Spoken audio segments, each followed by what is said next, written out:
good evening, my fishing brethren. Hopefully you guys had a great weekend and your Monday wasn't too hard on you. I'll give you a conundrum I've been having.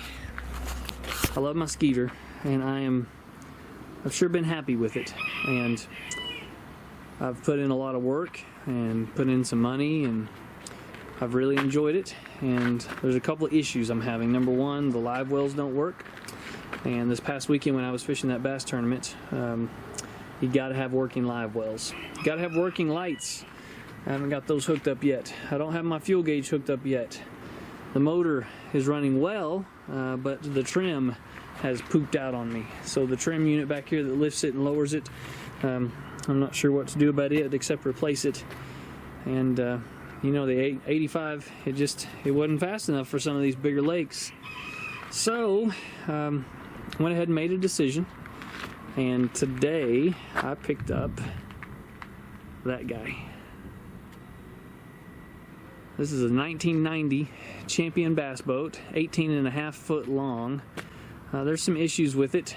Number one, Champion is a bankrupt boat company, so if I need parts or whatever, it's going to be a challenge to find. It's got a 175 Mariner on it, which is a nice size engine. Definitely keep me in contention with those bigger motors that people are running nowadays. It's got a couple of issues. I'll have to do some work on it, but it runs right now. So just some minor issues it needs.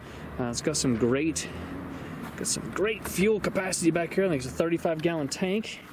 It's got a battery charger on it that's a really, really good charger. It's got a 24-volt trolling motor system with a 71-pound trolling motor. Should be more than enough. More than what I needed to do.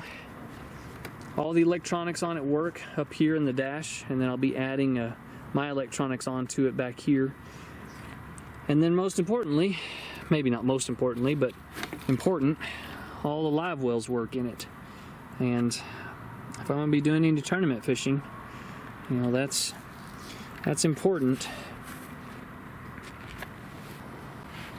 Back here in the middle, it's got a cooler, which is pretty cool. It needs a little TLC.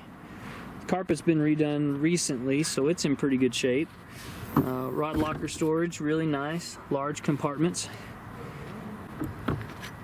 It's got some storage here in the middle.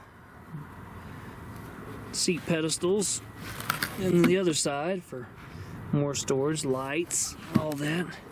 It's got the little rod saver attachment, that's pretty cool.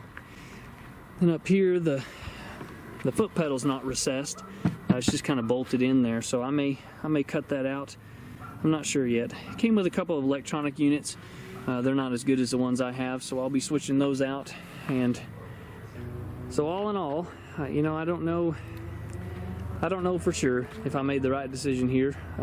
I did spend a little bit of money on it, but the guy that I bought it from, he's working with me a whole bunch on the deal. He's kind of letting me pay it off, which is really great of him. So the gentleman that I fished with on Saturday, it's that guy. His name is Earl. And by the way, if you're part of a bass club and you don't have a member named Earl, you should definitely look for one.